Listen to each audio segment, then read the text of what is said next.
ডিনারে সবসময় রুটি বা তরকারি খেতে অনেকেরই ভালো লাগে না, তাই আজ একদম সহজ পদ্ধতিতে এমনই একটা ডিনারের রেসিপি তোমাদের সাথে শেয়ার করব, যেটা যতটা স্বাস্থ্যকর ঠিক ততটাই হচ্ছে মুখরোচক। দারুণ স্বাদের সয়াবিনের পরোটা রেসিপি তোমাদের সাথে শেয়ার করব। বানানো খুবই সহজ, আর এর সাথে কোনো রকম তরকারিও দরকার এইরকম হেলদি একটা পরোটা থাকলে ডিনারটা একদম জমে যাবে। নমস্কার, বেঙ্গলি পাকশালার আরও একটা রেসিপিতে তোমাদের সকলকে স্বাগত জানিয়ে আজকের ভিডিও শুরু করছি। তো দেখো, সবার প্রথমেই এখানে আমি আলু সিদ্ধ করে নেব। তো তার জন্য এখানে আমি একটা বড় সাইজের আলু এরকম একটু পাতলা পাতলা করে কেটে নিয়েছি। এখন আমরা আলুটাকে উষ্ণ গরম জলের মধ্যে দিয়ে চাপা দিয়ে খুব বেশিক্ষণ না, একটা ফুট আসা পর্যন্ত আলুটাকে একটু ফুটিয়ে নেব বা একটু ভাপিয়ে নেব।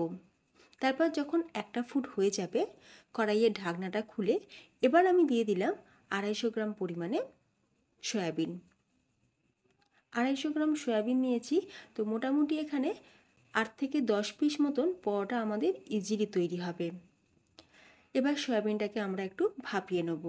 তো সয়াবিনটা আমাদের দেখো ভাপানো হয়ে গেছে, খুব বেশিক্ষণ টাইমও লাগলো না। আমি এখানে আলু দিয়েছি ঠিকই, তোমরা চাইলে আলুটাকে স্কিপও করতে পারো।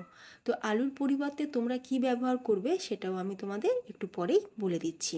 তো এবার দেখো, আলু আর সয়াবিনটা আমি কড়াই থেকে তুলে নিয়ে এবার সয়াবিন যতক্ষণে ঠান্ডা হচ্ছে, অন্যদিকে আমরা আটা মেখে নেব। তো এখানে আমি একটা বড় বাটির মাপে 1 বাটি পরিমাণে আটা একটা বাউলের মধ্যে নিয়ে নিলাম। তোমরা চাইলে আটা ময়দা মিশিয়েও করতে পারো, আবার শুধু ময়দা দিয়েও করতে পারো। যেহেতু আজকে আমি একদম এটা হেলদিভাবে বানাচ্ছি, তাই আটার ব্যবহার করলাম। আটা দিয়ে করলে কিন্তু দারুণ টেস্টও আসে। তো আটার মধ্যেই আমি দিয়ে দিলাম স্বাদ অনুযায়ী নুন, আর দিয়ে দিচ্ছি রুম টেম্পারেচারে থাকা টক দই। টক দই দিয়ে খুব ভালো করে প্রথমে আগে মিশিয়ে নেব।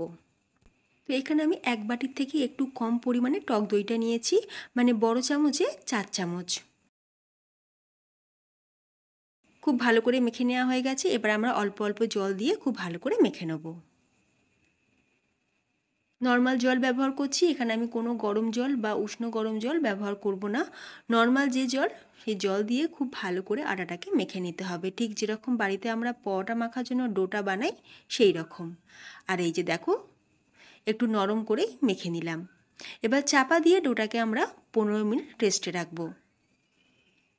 অন্যদিকে দেখো, সয়াবিনটাও আমাদের ঠান্ডা হয়ে গেছে। আর সয়াবিন থেকে আমি কিন্তু জলটাকে চিপে বার করে নিয়েছি, মানে সয়াবিনের মধ্যে কিন্তু জলটা এখন নেই বললেই চলে। আর এই যে দেখো, সয়াবিনগুলো কতটা সফট হয়েছে, পুরো তুলো একদম। তো এবার আমরা সয়াবিনটার পেস্ট বানিয়ে নেব। আর অন্যদিকে দেখো, যে আলুটা আমরা সিদ্ধ করেছিলাম, সেই আলুটাও কিন্তু খুব ভালোভাবে সিদ্ধ হয়ে গেছে। এবার গ্যাসের উপর একটা ফ্রাই প্যান বসিয়ে তাতে দিয়ে দেবো বড় চামচে 2 চামচ সাদা তেল। তেলটা খুব ভালো করে গরম করে নিয়ে এর মধ্যে দিয়ে দিচ্ছি 1 চা চামচ গোটা জিরে আর 1/2 চা চামচ পরিমাণে আজওয়াইন। আজওয়াইন দিলে যেমন টেস্ট খুব ভালো আসে, তেমনি ডাইজেস্টেরও সুবিধা হয়। জিরে আর জোয়ানটা যখন একটু ভাজা ভাজা হয়ে যাবে, তখন এর মধ্যে দিয়ে দেবো কুচনো আদা। আদাটাকে দিয়ে খুব বেশিক্ষণ না, 20 থেকে 30 সেকেন্ড একটু ভাজা ভাজা করে নেওয়ার পর এর মধ্যে দিয়ে দিচ্ছি কিছু গুঁড়ো মশলা। তো সবার প্রথমেই দিয়ে দেবো হলুদ গুঁড়ো 1/2 চা চামচ পরিমাণে, লঙ্কার গুঁড়ো দিয়ে দিলাম 1/2 চা চামচ পরিমাণে, ধনের গুঁড়ো দিচ্ছি 1 চা চামচ, দিয়ে দিচ্ছি চাট মশলা 1/2 চা চামচ পরিমাণে, গোলমরিচের গুঁড়ো দিলাম 1 চা চামচ, গরম মশলার গুঁড়ো দিয়ে দিচ্ছি 1 টিস্পুন পরিমাণে, আর স্বাদটাকে আরও বাড়ানোর জন্য দিয়ে দিলাম এখানে বিট নুন বা ব্ল্যাক সল্ট। বিট নুন দিলে দেখবে টেস্ট কিন্তু বেশ ভালো আসে, একটা চটপটা ব্যাপার আসে। এবার একদম কম আঁচে মশলাগুলোকে একটু ফ্রাই করে নিয়ে দিয়ে দিতে হবে ক্যাপসিকাম। এখানে আমি একটা বড় সাইজের ক্যাপসিকাম একদম ছোটো ছোটো করে কেটে রেখেছি। ক্যাপসিকামটাকে দিয়ে মশলার সাথে আরও কিছুক্ষণ একটু ভাজা ভাজা করে নেওয়ার পর যে আলুটা আমরা সিদ্ধ করে রেখেছিলাম, সেই আলুটাকে ভালো করে হাত দিয়ে মেখে নিয়ে এবার এই মাখা আলুটাই আমি দিয়ে দিলাম। দিয়ে এবার আলুটাকেও মশলার সাথে খুব ভালো করে একটু ভাজা ভাজা করে নেব। আলুটা যখন একটু ভালোভাবে ভাজা ভাজা হয়ে যাবে, তখন এর মধ্যে দিয়ে দিতে হবে সয়াবিন, যে সয়াবিনটা আমরা মিক্সিতে দিয়ে পেস্ট বানিয়ে রেখেছিলাম। তো তোমরা চাইলে হাত দিয়েও একটু ভালো করে ম্যাশ করে নিতে পারো, তবে মিক্সিতে দিলে ওই আর কি একটু তাড়াতাড়ি হয় কাজটা। সয়াবিনটা দেওয়ার পর কুচনো কাঁচা লঙ্কাও অ্যাড করে দিলাম। এবার আমরা ফাইনালি দিয়ে দিচ্ছি ছাতু। এখানে বড় চামচে 1 চামচ ছাতু দিলাম, আর তার সাথে দিয়েছি স্বাদ অনুযায়ী অল্প একটু নুন, আর আমার সবথেকে ফেভারিট বা অল টাইম ফেভারিট কুচনো ধনেপাতা। এবার বলে রাখি, তোমরা যদি আলু দিতে না চাও সেক্ষেত্রে তোমরা ছাতুর পরিমাণটা একটু বাড়িয়ে দেবে। সেক্ষেত্রে ছাতুর পরিমাণটা 2 থেকে 3 চামচ করতে হবে। আলুটা দিয়েছি, দারুণ একটা টেস্ট আসবে, পরোটাগুলো একটু বেশ মচমচেও হবে। এবার দেখো পুরটা তো আমাদের তৈরি হয়ে গেল। আমি একটা প্লেটের মধ্যে ঢেলে ঠান্ডা করে নেব। ফ্যানের নিচে দিয়ে দিলে দেখবে খুব তাড়াতাড়ি ঠান্ডা হয়ে যাবে। এবার অন্যদিকে আমাদের 15 মিনিট হয়েও গেছে। আটাটাকে আমি একবার আরেকটু ভালো করে মেখে নিচ্ছি। আর তোমরা দেখে নিশ্চয়ই বুঝতেই পারছো আটার ডোটা বেশ কিন্তু নরম। এবার আমি এটা থেকে লেচি কেটে নেব। খুব বেশি ছোট করব না, আবার খুব বেশি কিন্তু বড়ও করা যাবে না, কারণ খুব বেশি বড় করে ফেললে, যেহেতু এটা একদমই হেলদি ফুড, তাই একটা খেলেই পুরো পেট ভর্তি হয়ে যাবে।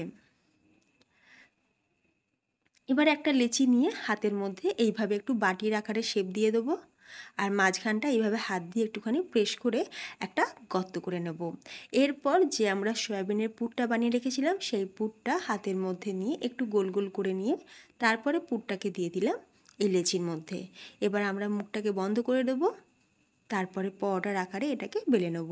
তোমরা চাইলে 3 কোনা করেও বেলে নিতে পারো, বা আমার মতন গোল গোল বেলে নিতে পারো। পরোটাগুলো বেলাটাও খুব ইজি, কোনো অসুবিধাই নেই, একদমই ভয় পাওয়ার কোনো কারণ নেই যে এতখানি পুর দিচ্ছি হয়তো পরোটা থেকে পুর বেরিয়ে যেতে পারে, এরকমটা কিন্তু একদমই হবে না।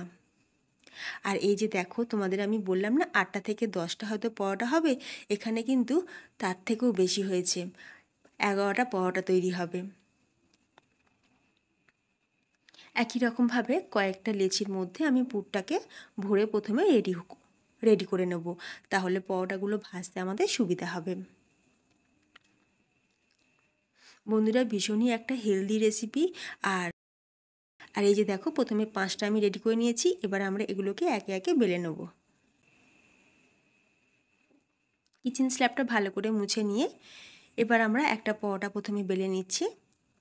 আলতো হাতে প্রেস করে পরোটাকে বেলে নিতে হবে। আর যেহেতু আমরা বেশ অনেকটা পরিমাণে পুর দিয়েছি, তাই কাজটা কিন্তু একটু ধৈর্য নিয়েই করতে হবে।